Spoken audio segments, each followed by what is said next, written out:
freelance writer and audiobook narrator. I'm here to help you with your freelance journey. Whether you're just starting out or looking to ramp up your freelance game, you're in the right place. Hey everyone, and welcome to another episode of the Freelance Insider Podcast. Today we're tackling a topic that's super relevant to all of us freelancers out there: how to stay organized and productive. It's so easy for a freelancer's day to go completely off the rails when we're working from home. You might be trying to meet a deadline, but instead end up chasing your escapee dog all over the neighborhood or talking yourself into tackling that overgrown lawn. So the big question is, how do we as freelancers navigate all the chaos and actually get things done? It's a constant balancing act for sure. In my research for this episode, I found an Upwork article that really hit home with a powerful message. The article asserted that organized freelancers can actually see profit margins that are 30 to 50% higher than their less organized counterparts. That's a pretty big difference. It's not just about finding a misplaced stapler. We're talking about potentially earning way more. In a competitive field like freelancing, organization really becomes a secret weapon. It's about using your time effectively so you can stand out from the crowd. And speaking of time, let's talk about planning and setting goals. It's so important to use all of the tools available, such as setting SMART goals. I got to admit, this is something I personally struggle with sometimes. It's easy to have these vague aspirations, like I want to grow my audience. But how do you translate that into something that's actionable? I think that hits on a really common pitfall. Vague goals often lead to vague results. Tools such as the SMART method force you to define goals that are specific, measurable, achievable, relevant, and time-bound, or SMART for short. So instead of just saying grow your audience, a SMART goal might be to increase the number of subscribers on your YouTube channel by 20% within 3 months, or secure 3 new highly paying clients within the next quarter by revamping your portfolio website. So it's about making those goals more concrete and measurable. That makes it less overwhelming and, you actually know what you're working towards. And this applies not just to your big long-term goals, but also to your daily tasks too. How would that look on a daily basis? Well, instead of just vaguely planning to work on a project, you can set a SMART goal, like complete the first draft of the client presentation by 2 p.m. today. That laser focus can be really helpful. It allows you to stay on track and measure your progress as you go. Now, besides SMART goals, there are other planning methods, things like the Kanban method and the Eisenhower matrix. Let's take a look at how those work. So the Kanban method, it's all about visualizing your workflow. Imagine a board, right, with different columns representing the stages of a project: to do, in progress, and completed. And you move tasks along these columns as you work on them. It's kind of like a visual to-do list. And it's really helpful when you've got a bunch of projects going on at the same time. The Eisenhower matrix is a little different. It's a great tool for prioritizing tasks based on urgency and importance. Basically, you categorize tasks into 4 quadrants: urgent and important, important but not urgent, urgent but not important, and neither urgent nor important. So as freelancers, we can use it to decide what needs to be tackled right away versus what can be scheduled for later or maybe even delegated. It can be a game changer for managing your workload effectively. This all makes intuitive sense, but it also brings up an interesting question. What are your long-term goals? What do you see yourself doing in the next 6 months, a year even? And then how can you break those big goals down into smaller, achievable steps that you can work on each day? Taking some time to think about this can really help you stay focused and motivated. Now, another thing that stood out to me as I researched for this episode was the importance of having a dedicated workspace. It seems like a small thing, but I've definitely noticed that even in my home office, having a clear division between work mode and relax mode makes a huge difference. Sometimes you may have to get creative to find that separation in a busy household. Things like using a headboard as a divider or transforming a balcony into a brainstorming zone. Creating boundaries even within your home, it's so important. It signals to your brain that when you're in that space, it's time to focus, right? It doesn't have to be anything fancy. It could be just a specific desk or corner that's just for work. The key is consistency over time. Your brain will associate that spot with work, making it easier to get into work mode when you're there. So it's all about creating those mental cues, even in a shared space. And speaking of creating structure, let's talk about time blocking. One freelancer in a YouTube video I came across had this really impactful quote: "Top tier A-plus freelancers have impeccable calendars. It's truly a non-negotiable." If you're thinking, honestly, my calendar's more like a jumbled mess of appointments and to-dos, well, you're not alone. Lots of freelancers struggle with this in the beginning. But the cool thing about time blocking is that it shifts your perspective. Instead of just reacting to your day, you're actually designing it. You decide how your time is spent instead of letting your inbox dictate your schedule. So instead of just randomly jumping between emails, client calls, and project work, you'd create specific time blocks for each activity. For example, you could delegate your mornings to focused work on your projects, block off a specific time each day for client calls, and have another block for things like invoicing or marketing. That makes sense, right? You can probably already see how this would help you feel more in control of your day. Instead of constantly playing catch-up, it's about taking charge of your time and making sure you're focusing on the right things that really move your business forward. Now, most time management experts also mention the importance of breaks. And to be honest, until recently, I tended to cram as much as I could into my schedule, with the misguided thinking that it was the most productive way to go. It's a common trap, but our brains actually need those moments of rest and rejuvenation to work at their best. So it's about working smarter, not harder. It's like treating our mental energy as a resource that needs to be replenished. Think about those power-ups in those video games you used to play as a kid. And remember, breaks don't have to be long or complicated. Even just a few minute stretch break or a quick walk around the block can make a world of difference. All right, so we've talked about planning, setting goals, having a dedicated workspace, and the power of time blocking. But what about the actual tools that can help us put all of this into action? Well, there are so many freelancer-friendly tools out there these days. It can be hard to sift through it all. Trello, Google Calendar, numerous time tracking apps like Toggle and Harvest, and the list goes on. Let's take a closer look at some of them. Trello is great for managing projects and collaborating with others. You can create boards for different projects, break them down into smaller tasks, assign tasks to team members, and visually track your progress. It's basically like a virtual whiteboard where you can keep all your projects organized. You gotta love a good visual representation. It can be so overwhelming trying to keep track of everything in your head. Having something visual to look at can really help to declutter your mind. And then there's Google Calendar, which is a classic for a reason. It's easy to use.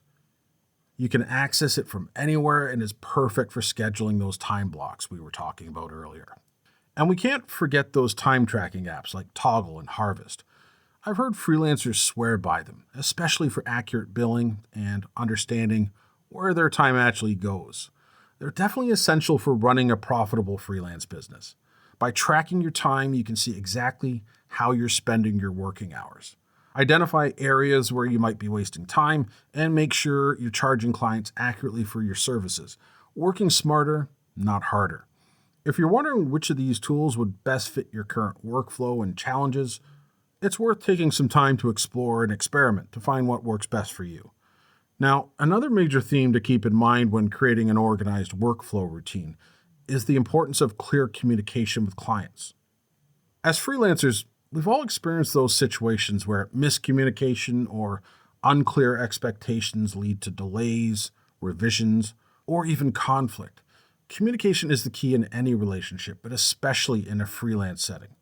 It's about setting clear expectations up front, being proactive with updates, and addressing any issues that come up quickly and professionally. Let's look at some practical tips for doing this. I suggest starting by setting up a pre-call meeting with clients before diving into the actual work. It's a great strategy. It gives you a chance to really understand the client's needs and expectations, gets everyone on the same page before any work begins, and lays the foundation for a smooth collaboration. Those pre-call meetings can save a lot of headaches down the line, proactively preventing those communication breakdowns that can really derail a project. It's about starting off on the right foot and establishing clear lines of communication from the very beginning. So, clear communication, setting boundaries, and being proactive are some key takeaways for managing client relationships effectively. And those pre-call meetings are a simple but powerful strategy to implement this. Now, let's shift gears a bit and talk about the mental aspect of organization. The ultimate goal should be to achieve a flow state, that magical zone where you're totally immersed in your work and time just seems to fly by. You're looking for that sweet spot.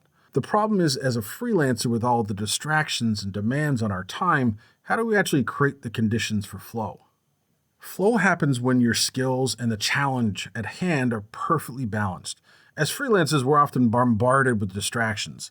The key is to minimize those distractions as much as possible. It's about creating that distraction-free zone, where we can really focus and get into that deep work mode. This will look different for everyone. For some, it might be as simple as silencing their phone and closing unnecessary tabs on their computer. For others, it might mean finding a quiet workspace away from the hustle and bustle of their home. Mindfulness is a great way to enhance focus and avoid multitasking. Let's be honest, multitasking sounds great in theory, but it can be a freelancer's downfall. Most freelancers juggle multiple projects and tasks, thinking they're being super productive, but that constant switching between things can actually hurt your focus. Multitasking can give us the illusion of productivity, but it often makes us less efficient in the long run. Mindfulness, on the other hand, helps us train our minds to stay present and focused on the task at hand, and that's crucial for achieving flow. It's about learning to tackle a single task at a time and really immersing yourself in that one thing. Even short bursts of mindfulness throughout the day can make a difference. Taking a few moments to just breathe deeply, observe your surroundings, or simply bring your attention back to the present moment can really reset your focus. It's like giving your brain a mini vacation throughout the day. And it creates that mental space for clarity and focus. Now, this ties into another important aspect of freelancer organization, self-care. It's so easy to get caught up in the hustle of freelancing, working long hours and neglecting our own well-being. Self-care is not a luxury, it's a necessity, especially for freelancers. We have to remember that we can't pour from an empty cup. It's a great way to look at it. Factoring time away from your computer, a walk, a run, quick house cleaning, or simply running errands can help you reinvigorate yourself. It's true. Taking breaks and prioritizing our well-being ultimately makes us more productive and helps us do better work. It's a win-win. Self-care isn't selfish. It's a strategic investment in our overall well-being and success as freelancers. Okay, so we've talked about time management, setting up our workspaces, and making sure we take care of ourselves. Now let's get into some more, I guess you could say, advanced strategies. Things that can really take our freelance game to the next level. One piece of advice that really stood out for me over the years was the idea of treating our freelance businesses like, well, an actual business. Not just a side hustle or a hobby, but like a real, operation with systems and strategies and a plan for growth. That mindset shift is so important, and it starts with organization, but not just the kind of organization we talked about before. It's about taking a more holistic approach to how we manage our freelance business. What does that mean? Well, one idea I've adopted is using a checklist for organizing my freelance business. I think it's a great place to start. Start by defining your services. This might seem obvious, but you'd be surprised how many freelancers kind of skip over this step. Actually take the time to figure out what you offer and who you offer it to. It's about finding your niche. Becoming known for a specific set of skills or services, right? Because trying to be everything to everyone just ends up diluting your expertise. You want to really hone in on your niche, identify those ideal clients, and then craft a value proposition that really sets you apart. It defines your services. Next up on the checklist is setting up your business infrastructure. This includes everything from registering your business to setting up a professional email address and a website, right? The nuts and bolts that make you look legit. And don't underestimate the power of a good website. It's your online storefront, your 24/7 marketing machine. It's the place where clients can find you, learn about what you do, see examples of your work. And speaking of clients, that's next on your checklist. establishing clear communication channels to use with your clients. This goes back to what we were talking about before with client communication, right? Setting expectations, being responsive, using the right tools. Make it easy for clients to get in touch with you and ensure that communication is, smooth and efficient. Up next for the checklist, we want to create a system for managing projects. This is where those tools like Trello or AIC come in handy. Even just a simple spreadsheet can do the trick.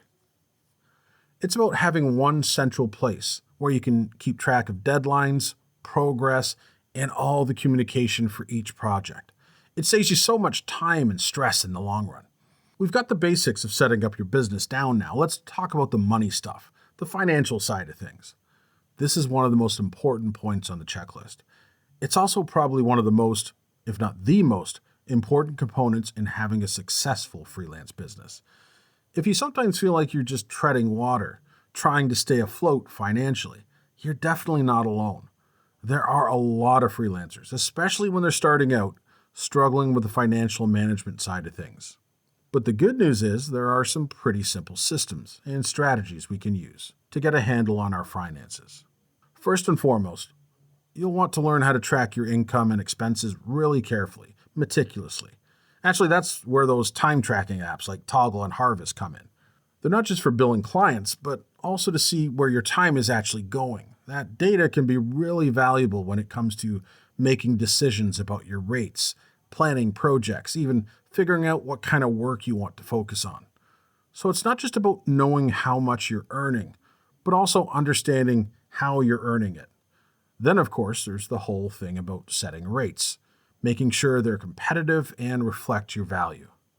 That can be tough, especially when you're starting out.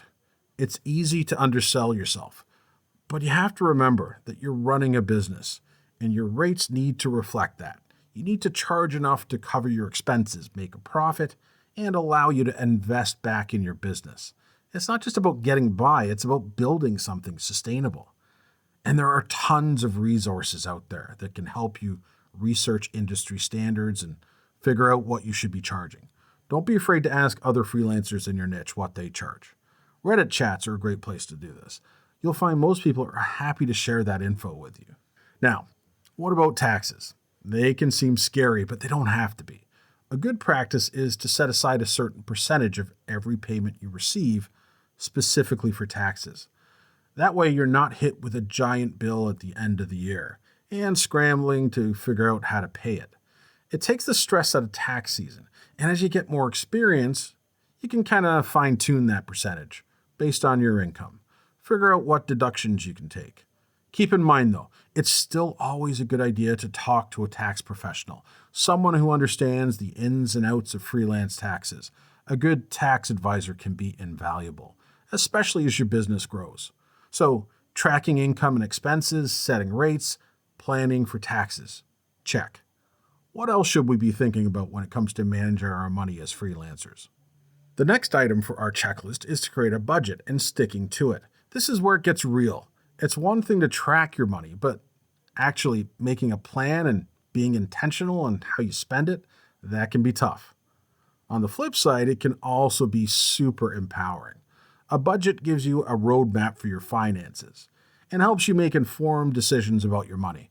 It's like having a financial plan that's aligned with your goals. Whether you're saving for retirement, paying off debt, or investing in your business, a budget can help you get there. And there are lots of budgeting apps and tools out there that can make the process a lot easier. So, now we've tackled the financial management part of the checklist. What's next? The next item on the checklist is all about marketing and branding. It's so important to build a strong online presence. This is where having a website and being active on social media comes in. Your website is your home base, your digital storefront. It's where potential clients can go to learn about you, see what you do, and how to contact you. And social media is all about connecting with people, building relationships, and showcasing your expertise. And don't forget about content marketing. Creating valuable content like blog posts, articles, videos, things like that. It can really help you attract those ideal clients and position yourself as an expert in your field. It's about giving people something useful, something that helps them, not just hitting them with a sales pitch. It's about building trust and authority. And along those lines, don't forget to add networking and relationship building to your checklist. Networking. That word can be so intimidating, especially when you're working from home and you're used to being in your own little bubble. But it's so important for freelancers. It's how you meet potential clients, collaborators, mentors, all sorts of people who can help you grow your business. And it doesn't have to be all about those stuffy industry events or conferences. Networking can happen online too, through social media or online communities.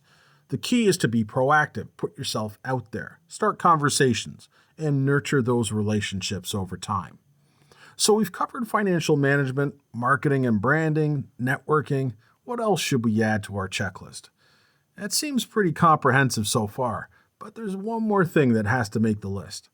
Our last section is all about self-care and professional development. It's about prioritizing our well-being.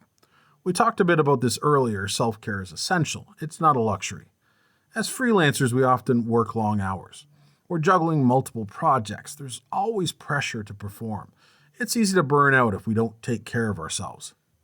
That's why we need to make a plan for setting boundaries, taking breaks, getting enough sleep, making time for the things we enjoy. It's all about acknowledging that we're not machines. We're human beings who need rest, nourishment, and time to recharge. And when we take care of ourselves, we do better work. It makes sense, right?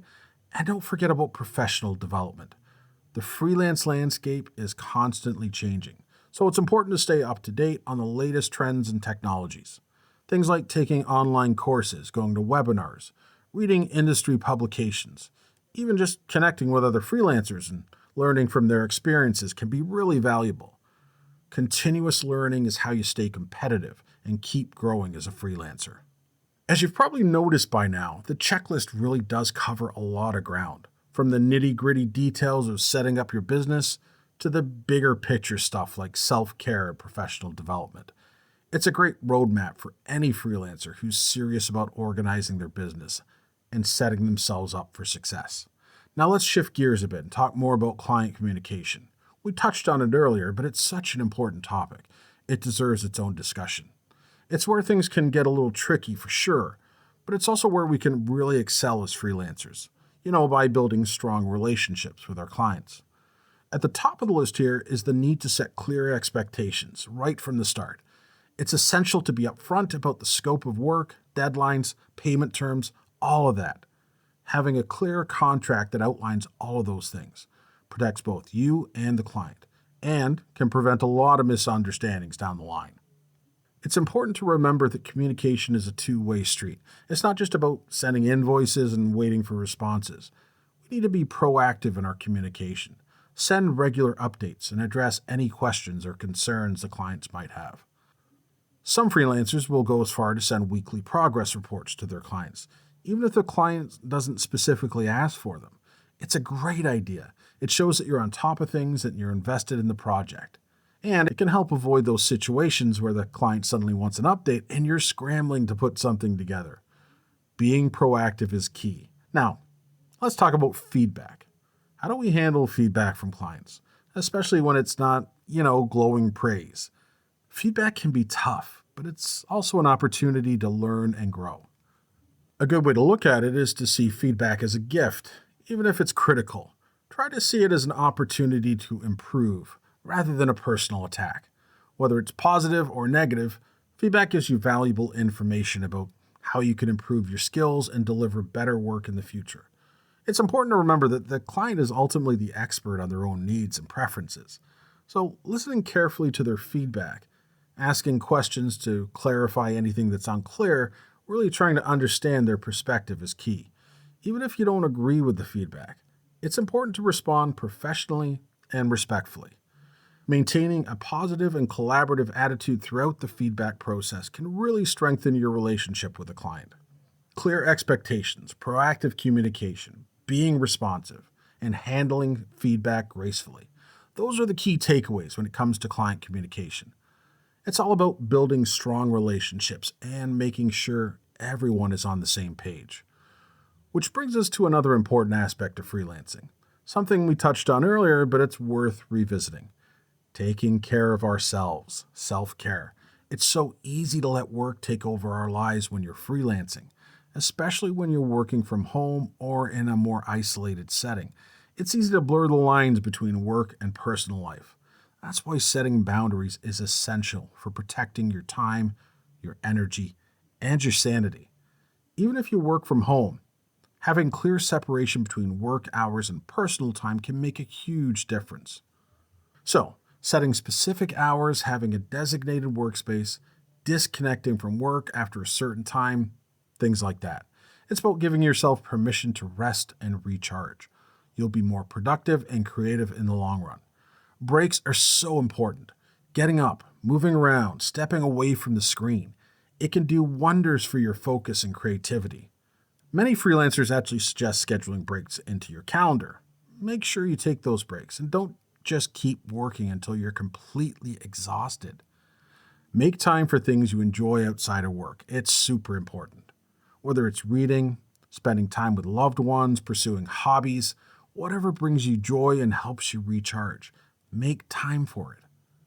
There's more to life than just work, and it helps you come back to work feeling refreshed and motivated. Now, what about the isolation factor? That can be a big challenge for freelancers. It's easy to feel lonely and disconnected when you're working from home or even in a co-working space. But there are things you can do to combat it, like making an effort to connect with other freelancers or entrepreneurs. Networking, like we talked about before, is great for that. So joining a co-working space, going to industry events, or just reaching out to people online. There are tons of online communities for freelancers these days. And even just having a few other freelancers you can connect with can make a huge difference. It reminds you that you're not alone in this. So to sum it all up, freelancer organization isn't just about managing your time and tasks. It's about creating a whole work-life system that supports your well-being and allows you to thrive. Setting up your business the right way, managing your finances, building your brand, taking care of yourself, connecting with others. It's all connected, and it's an ongoing process. You're always learning and refining your approach.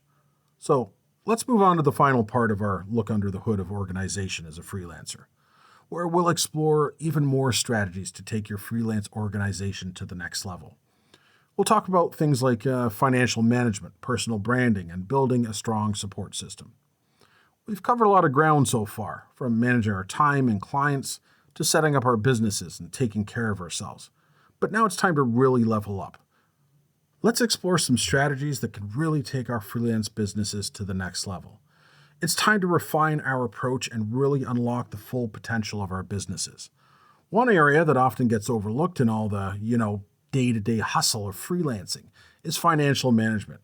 It can feel kind of overwhelming, especially when you're dealing with multiple projects and deadlines. I saw a freelancer in a forum actually compare freelancer finances to a leaky faucet. If we're not careful, money can just drip away without us even realizing it. It's a great analogy. It really highlights the importance of being proactive and really intentional with our finances as freelancers. We're not just collecting payments, we're running a business, and that requires a more strategic approach to managing our money. So how do we plug those leaks, right? How do we make sure our hard-earned money is actually working for us? A great place to start is by tracking our income and expenses. Really meticulously.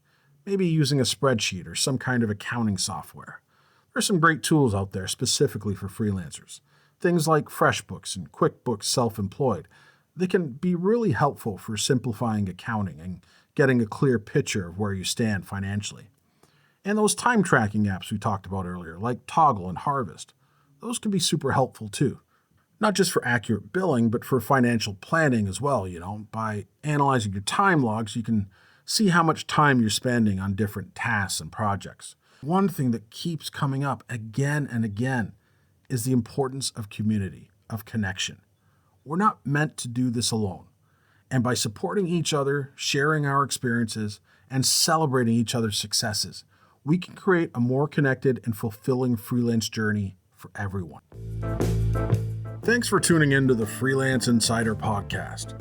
If you enjoyed this episode, please subscribe and leave a review. It helps more freelancers like you find the show.